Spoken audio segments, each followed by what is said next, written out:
a tu alrededor. Le vamos a dar la bienvenida a nuestro distinguido amigo, al doctor Luis Eduardo Franco Lor. Doctor, un gusto tenerlo nuevamente en Hechos Ecuador. ¿Me escucha? Fuerte y claro. Muy buenas noches, Luis. Ahí. Otra vez aquí en estas discusiones profundas sobre el acontecer nacional, ¿no?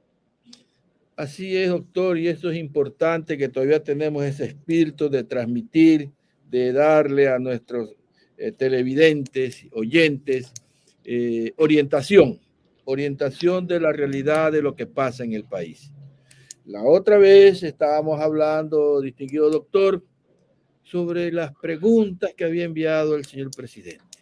La habíamos desmenuzado una por una y ya habíamos avisorado de lo que iba a pasar, porque con su intelecto realmente orientamos hacia aquello, es decir, habían cosas que no estaban bien planteadas. Y así lo dijimos y lo repetimos. Hoy en día tenemos una reprogramación, un reciclaje, podríamos llamarle, a lo anterior, y le agregan un condimento más que viene a ser algo como que dice, este individuo que está aquí o este par de individuos que están acá, como ellos me están molestando mucho con un teléfono, tengo que ponerles ahí una cosita porque no se utilice la imagen, la voz, la foto, nada.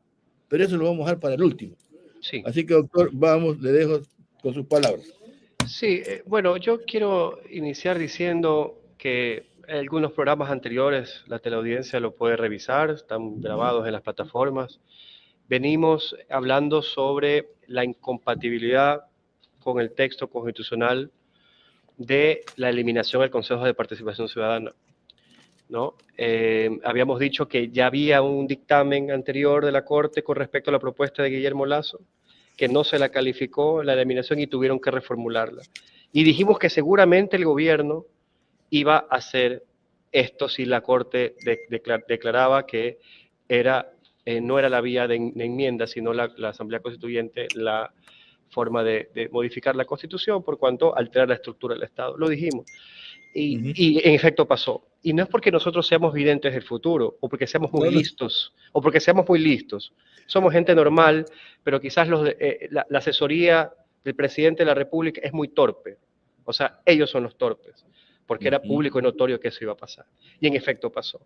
Y ahora, una de esas preguntas enmendadas de última hora que espera que sean incluidas para la consulta popular del 30 de noviembre, es justamente eliminar ya no el Consejo, sino las atribuciones de designación y pasarlas a la Asamblea como lo habíamos dicho, ¿no? Entonces, pero fíjese usted, o sea, discúlpeme Luis, pero un presidente de la República que mínimamente tiene o está enterado de lo que están haciendo sus asesores jurídicos, tiene que despedir a esa gente, porque le han hecho perder tiempo.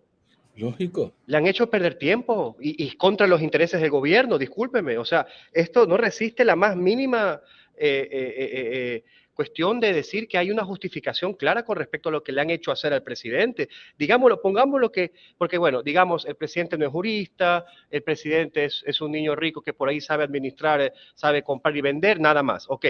Un heredero más. Un heredero más. Ok, está más. bien. Entonces, por favor, pero tenéis la salida jurídica. ¿Y qué es lo que hacen? Con respecto a esto, demorarle esa pregunta, porque la hubieran planteado de esa forma, como fue calificada, en efecto, por la consulta de Lasso, que la perdió. Eso es otra cosa, pero fue calificada por la Corte Constitucional. Y así le han hecho perder el tiempo también al presidente, también con respecto a la eliminación, a la inclusión de los casinos y juegos de azar, ¿no? Que por fin pudieron formular una pregunta dicotómica, es decir, con una respuesta sí o no, porque la anterior, la Corte les dijo que no procedía, que reformulara porque era una pregunta compuesta de desarrollo, o sea, ni siquiera saben preguntar, Luis, lo habíamos dicho aquí, lo habíamos criticado. Entonces, le han hecho perder el tiempo al presidente de la República, que quiere con todo que la consulta sea el 30 de noviembre y está tratando de apretar los tiempos. Y al parecer, porque conforme a los tiempos que ha tenido el Consejo Nacional Electoral. La Corte lleva su tiempo para examinar la calificación de las formas de reforma constitucional. No parece que el diseño institucional opere para que el presidente pueda tener la consulta el día de su cumpleaños, que es el 30 de noviembre, ¿no? Que él quiere que sea el día de su cumpleaños, quiere celebrar con la torta y el pastel, ganar en la consulta, ¿no? Ese es el capricho de él. Bueno, es que no va a poder, ahora no va a poder, los tiempos se acortan, esta asesoría jurídica presidencial le ha hecho perder el tiempo al presidente, ¿no? Digamos, y hoy tenemos esta torpeza, y se han anexado otras preguntas que usted había manifestado, ¿no? Esto de que las personas condenadas por delitos contra la administración pública como cohecho, peculado, enriquecimiento ilícito, etcétera, no salgan y no sean, no den opiniones, no sean partícipes de audio y video, etcétera, con respecto a la coyuntura. Una cuestión así, una formulación muy amplia. Habrá que revisar los anexos, pero sabemos que esa pregunta está dedicada, pues, mi estimado Luis. Claro, así entonces, ¿por qué? Y ahí viene la pregunta, o sea, yo me pongo a pensar, porque para tratar de explicar cómo esta gente es que acciona políticamente. Si ese era lo que querían hacer, ¿por qué no lo preguntaron antes? ¿Por qué no lo enviaron? ¿Por qué no envió esta pregunta antes cuando enviaron las primeras tandas de preguntas? ¿Por qué la pregunta ahora? O sea, usted está viendo mucha improvisación, Luis. Más allá que es una pregunta, que es un desaguisado, ¿no? Más allá que por todos lados se intenta modificar una ley con un claro objetivo de proscribir a un personaje, el más relevante de la historia de este país de los últimos 30 años de vida republicana, Rafael Correa. Estamos claros, ¿no? No hay que ser muy experto en política para saberlo. Pero a ver, ¿por qué no lo hicieron antes? Lo hacen ahora cuando les queda menos tiempo. O sea, son torpes hasta con los tiempos, Luis, ¿no? Por darles un poco de la razón con respecto a lo que quieran hacer. Entonces, estamos viendo un gobierno errático. El día de hoy fue la marcha aquí en la ciudad de Guayaquil, un total desastre, ¿no? En el sentido de que no pudieron llenar con la afluencia de gente que hubieran esperado, ¿no? Se ven unos espacios totalmente vacíos, sin organización. A la gente se le pregunta por qué marchó y responde, marcho por la seguridad, o sea que no estaba ni siquiera bien informada de por qué marchaba, cuando la marcha era contra la Corte Constitucional, para entrar a la Corte. Llegan una serie de buses de gente de otras provincias, porque en Guayaquil parece que no pueden llenar, no hay organización política en Guayaquil por parte de ADN ni por el gobierno. Y de paso, a la pobre gente que llega de provincias y llega a ver a su gran líder, el presidente de la República, en la calle, etcétera, coge y habla un discurso de 3 minutos y se va. O sea, que esto, oiga. Espere, doctor. No me le regale segundos, 2 minutos y medio. Bueno, imagínese. O sea, discúlpeme, pero a mí me da un poco de vergüenza también con esa pobre gente que quizás pagó su pasaje para... Porque en efecto, en democracia, está bien, es un personaje político, hay gente que cree en él, hay que saberlo. Pero por favor, aunque sea esa pobre gente que viene, dele un buen discurso, motívela, trata de explicarle por qué vino, haga un poco de ciudadanía, un poco de política, pero ni eso, Luis. O sea, es una precariedad hasta para poder decir cada palabra hay que sacársela de la boca. Da mucha pena el tipo de gobierno que tenemos en este país. Doctor, y regresando al caso de Correa, ¿dónde queda el asunto de la libertad de expresión? Porque el hecho que ya esté sentenciado, ya está sentenciado. Y ahora que hay una doble sanción sobre un hecho que está ahí. Es decir, y además dicen que la sanción está ejecutoriada, pero todavía creo que tiene un paso más el presidente en cuanto al derecho a revisión, creo. Sí, cómo no. Aquí, por ejemplo, estoy leyendo la literalidad de la pregunta. Dice que se reforme la ley para prohibir que se use el nombre, imagen, voz o apoyo en cualquier forma y medio de persona con sentencia ejecutoriada. O sea, está hasta un poco mal formulada, porque dice que se reforme la ley para prohibir que se use el nombre, imagen, voz o apoyo en cualquier forma. O sea, no se entiende bien. Entonces nosotros, cuando una vez que esa pregunta no va a ganar, vamos a suponer que gane, ya no podemos hablar de Correa. Claro, o sea, no podemos manifestar el apoyo. O sea, no entiendo, la verdad. Da la impresión que es lo que quieren, que nadie hable de Correa aquí. Claro, yo digo, a nivel lingüístico, esto está mal expresado, porque comienza a decir que no se prohíbe utilizar nombre, imagen, voz o, que es decir, una disyunción conjunta, ¿no? O apoyo, ¿qué significa? Imagen, voz o apoyo. O sea, está mal formulado hasta desde el punto de vista lingüístico.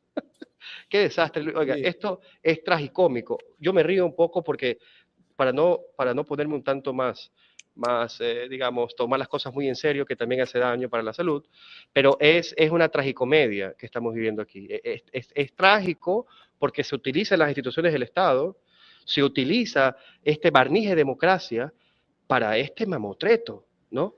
Y es cómico porque en realidad esto de aquí, yo no sé si en realidad están los propios asesores jurídicos boicoteando al presidente. O sea, yo ya estoy pensando en las teorías más descabelladas para tratar de dar una explicación a toda esta barbaridad que no saben ni siquiera preguntar.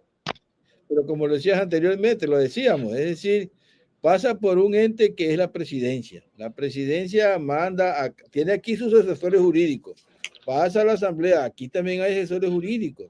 Hay un grupo que deben de revisar esto y deberían de decirle al presidente Holcim, oiga, esto aquí está mal, regrese nomás al presidente para que vuelva a corregir. Nadie se dio cuenta, nadie... Hacen perder tiempo, como usted le dice al presidente, pero hay dinero por medio. Pues. En vez de dedicar ese tiempo a otra cosa, están en esto, doctor, más de un mes están ganando un sueldo por una cosa que no sirvió. De la lectura de esto, la prohibición de usar el nombre, imagen o apoyo, hay que ver qué significa esto de apoyo, porque apoyo. ¿Qué significa apoyo? O claro. sea, cargar en mi carro la imagen pegada atrás. Claro, eso es apoyo. Claro, hablar de X es apoyo. O sea, no se sabe qué quieren decir, ¿no? Pero la prohibición no es hacia el presidente Correa o hacia la persona sentenciada, sino hacia la gente. Hacia nosotros. O sea, claro, nosotros que estamos en pleno uso y goce de nuestros derechos políticos, de nuestro derecho de opinión, de nuestro derecho de expresarnos, de nuestro derecho a incluso debatir las decisiones de las instituciones, nuestro derecho de creencia. Si nosotros queremos creer que una persona siendo sentenciada es inocente porque estamos conscientes de eso, forma parte de nuestra libertad de pensamiento. O sea, ¿se imagina usted la barbaridad que están preguntando? ¿Cómo nos van a prohibir una cosa así por medio de ley, ni siquiera por constitución? Esto los jueces de la Corte Constitucional deben decir, no, la Constitución garantiza el derecho a la libertad de pensamiento, a la libertad de credo, a la libertad, y por tanto esto no califica, no puede haber una reforma legal que vaya en contra de esos principios, ¿no? Totalmente de acuerdo. Doctor, ahora el asunto de lo de la Corte, porque también está con teledirigido a la Corte esto, ¿no? La mayoría calificada, que de 5 ahora tiene que ser 6 que tienen de dar su voto a favor para que pase lo que pida el señor presidente. Claro, un poco para recapitular cuál es la intención, ¿no? Son 9 los jueces que constituyen el pleno de la Corte Constitucional, ¿no? Entonces, al momento, de acuerdo a la Ley Orgánica de Garantías Jurisdiccionales, se necesita la mayoría simple, o sea, 5 de 9.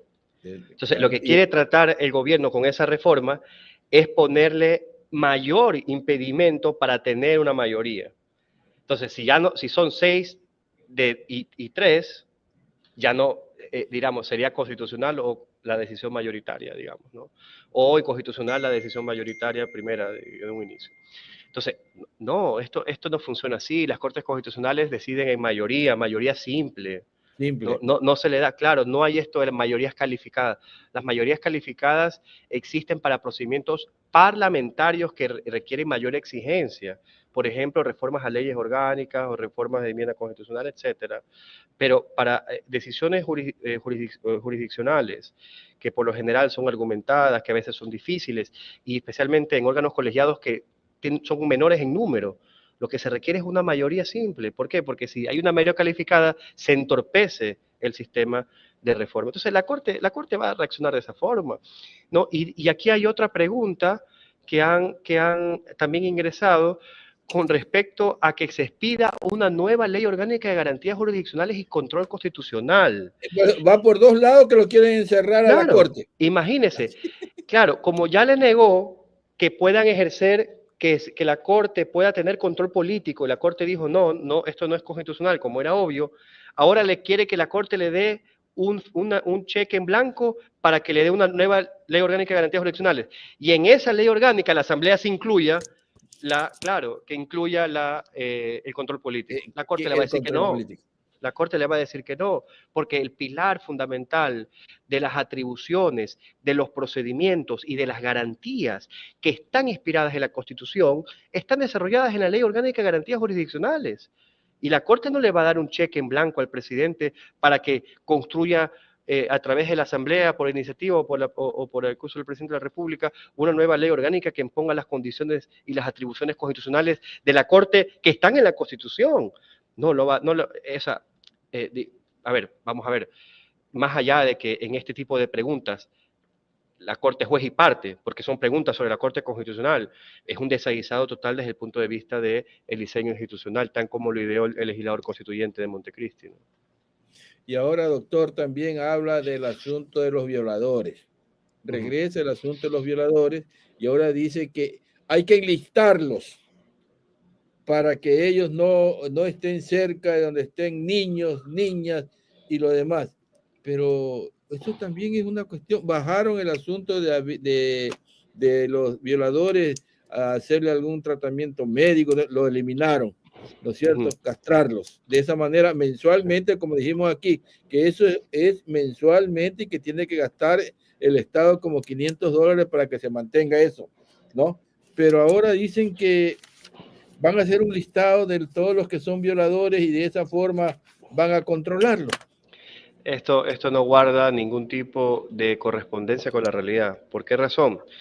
Porque lo que quiere el gobierno es un listado, dice la pregunta, con la finalidad exclusiva de prevenir su participación en actividades que los vinculen con niños, niñas y adolescentes.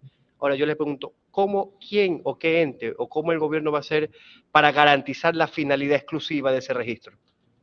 No hay cómo. No hay cómo. Lo que va a pasar es que se va a encasillar, a prejuzgar a esa persona y va a ir en contra de los derechos que establece la Constitución con respecto a la reinserción social. Porque esa persona, una vez que cumple la condena, tiene la plena garantía de la Constitución de reinsertarse a la sociedad para que sea productivo y para que vuelva a la vida social. Entonces, ¿cómo el gobierno va a garantizar la finalidad exclusiva? Como no la puede garantizar, seguramente la Corte va a decir que es inconstitucional. ¿Y regresamos otra vez a los casinos, doctor? Sí, ahora con una pregunta ya formulada de correcta forma, al parecer. Ya no una pregunta compuesta, sino una pregunta de sí o no. Por lo menos ya han aprendido a preguntar, a formular una pregunta de sí o no. Bueno, parece que hay intereses económicos de por medio, parece ser una cuestión de urgencia económica para el gobierno. No se explica a nivel macroeconómico por qué la apertura o la pertinencia de los casinos va a estimular una economía en depresión, una economía que está asediada por una crisis multidimensional que tiene el Estado ecuatoriano, en seguridad, en salud, en bienestar, etcétera. Pero siguen tratando de ver de qué forma. Yo, desde una perspectiva eminentemente técnica, si ellos hacen una buena pregunta, digamos, y está fundamentada, habrá que revisar los anexos, porque estas preguntas están formuladas, claro, el anexo a veces están las trampas, ¿no? Pero si la formulan de forma técnica y el anexo parece ser amigable con el texto constitucional, parecería que podría estar siendo calificada, digamos, pero habría que tener un estudio más concienzudo con respecto a los anexos, porque donde comienzan a embarrarla y meten ahí un poco de temas, porque esa pregunta estaba formulada para el aumento del 25% del IVA, que eso iba a llegar, y mezclaban política tributaria, política criminal para el lavado de activos, o sea, una cosa. Entonces, si más o menos hacen algo coherente, podría estar calificándose, digo, ¿no? O sea, le doy el beneficio de la duda, pero hay que ver los anexos, ¿no? Y doctor, ¿y por qué será que el presidente busca bronquearse con la Corte? Porque hoy día lo que habló el presidente en sus 2 minutos y medio fue indirectamente como esa señora chismosa que deja entre líneas las cosas para que usted la entienda, pero el mensaje fue directamente contra la Corte. Bueno, yo creo que ellos iniciaron un proceso de negociación institucional con la Corte. Ellos trataron de, tras bastidores, utilizar la presión política para cambiar la decisión de los jueces. Y se dieron cuenta de que la Corte, en este caso, iba a actuar conforme a lo que los juristas pueden llamar un tipo de decisión jurídica pacífica. ¿Ante qué? Ante unas propuestas totalmente contrarias a la Constitución, ¿no? Entonces, como no pudieron hacerlo políticamente, amedrentarlo institucionalmente, digo, o sea, tras bastidores, ¿no? Ahora el gobierno ha recurrido a una política de calle, de amedrentamiento ya, a una acción política ya visible, popular, etcétera. Pero ni siquiera ha podido, porque no se ve allí, Luis, pueblo. ¿En qué sentido pueblo? En el sentido de que sea una reivindicación popular mayoritaria de las grandes mayorías, de las mayorías étnicamente excluidas, de las mayorías socialmente excluidas, económicamente excluidas, que hay una reivindicación popular, que puede existir un gobierno, una corte, en otro escenario, una corte extremadamente oligárquica, y que exista un gobierno con legitimidad política mayoritaria y que también tenga esa base popular en las calles de reivindicaciones. Y allí sí, la corte tendrá que escuchar a la mayoría. Pero ese cuento de presionarlo a través de la calle, a través de la acción política callejera, ¿no? No es lo que representa o lo que quiere o lo que ha pretendido proyectar el gobierno. Porque ¿qué es lo que vemos? Que gente o funcionaria pública o gente que viene en bus de otros lugares y gente que no sabe por qué está marchando, que marcha porque por ahí le dan... O sea, no hay una verdadera reivindicación popular. Yo no, porque para nada la izquierda conoce y sabe muy bien el poder del pueblo organizado en la calle, y cuando las instituciones oligárquicas están y no escuchan a la voluntad popular, tiene que haber presión popular, por supuesto que sí, organizada, reivindicatoria, plural, universal, etcétera. Pero para eso hay que organizarse políticamente. Este gobierno no tiene ese tipo de representación. A lo mucho gana una elección dudosamente, ¿no? Digo, con procedimientos Claro. viciados, con unos resultados inexplicables a nivel estadístico, etcétera. Eso lo podrá hacer a nivel institucional, pero que goce de una amplia mayoría, de un bloque social, y que se construye un bloque social histórico de reivindicaciones populares, claramente no. Esto es un gobierno oligárquico, ¿no? Entonces, ese discurso de representación popular tampoco lo tiene. ¿Y cómo lo va a tener? Pues si es un líder, entre comillas, que habla 2 minutos y medio. Pues. O sea, por eso digo, es un escenario tragicómico, ¿no? Es una comedia, una tragedia con un poco de comedia, ¿no? Yo hoy día en la mañana que salí a dejar a mi hija al trabajo, porque yo soy el chofer, ¿no? Soy el que hago el expreso. Vi el asunto de los vehículos que llegaban a Guayaquil, a caravana. Después tuve que hacer una gestión y como a las 2:30 bajaba por la calle Portetti Noguchi y vi cualquier cantidad de vehículos interprovinciales parqueados. Es decir, eran las 12 y pico que pasé por ahí. Es decir, que el discurso duró 2 minutos y medio y eso fue a las 10 y 20 y pico, hasta las 2:30 todavía andaban paseando. Y todo este personaje que llegó de las diferentes provincias, llegaron con los gobernadores, llegaron con los jefes de las diferentes entidades públicas, estaban pasando lista. Es decir, que se gastó dinero en el asunto de contratar los vehículos y además tienen que haberle perdonado el día de trabajo a la gente que se trajeron y además un billetito encima. Es decir, doctor, dijo la ministra de que no iban ellos a gastar ni 2 reales para la marcha. Todo era de nacimiento del pueblo porque quería la paz. No, Luis, aquí hay mucho de retórica y poco de realidad. Las grandes mayorías en estos momentos están azotadas, están con miedo, están deprimidas. Las grandes mayorías están sufriendo por tener una atención en la sanidad pública decente. Las grandes mayorías están sufriendo cuando la violencia también se expresa en el sistema educativo público. Las grandes mayorías están sufriendo cuando se le aumenta el IVA y cuando comienzan sus ingresos a menguar, cuando su capacidad adquisitiva comienza a caerse, cuando no pueden tener una vida digna. Ese es el pueblo que en estos momentos está sufriendo, que en estos momentos no está movilizado y que va a tener que despertar. En algún momento va a tener que despertar, ya sea en mayoría electoral o ya sea en las calles. Pero esas mayorías silenciosas, desorganizadas, van a tener que tenerle despertar. miedo. y van a tener que despertar porque las contradicciones van a mantenerse. Y eso es lo que no tiene el presidente y no va a tener nunca un gobierno oligárquico. Doctor, para ir terminando, como guayaquileño, ¿cómo ve usted el asunto del Ministerio del Ambiente? De que primero dijo que no el asunto del paso de niveles en los Ceibos, donde el señor alcalde pidió el permiso a la prefectura le dio, después vino el ministerio y le dijo, pare, eso no va. Después de que dijo, bueno, después se suspende definitivamente, la prefecta hace una mesa de diálogo y realmente dice dándole chance al alcalde porque le habían dicho que habían ingresado papeles falsos.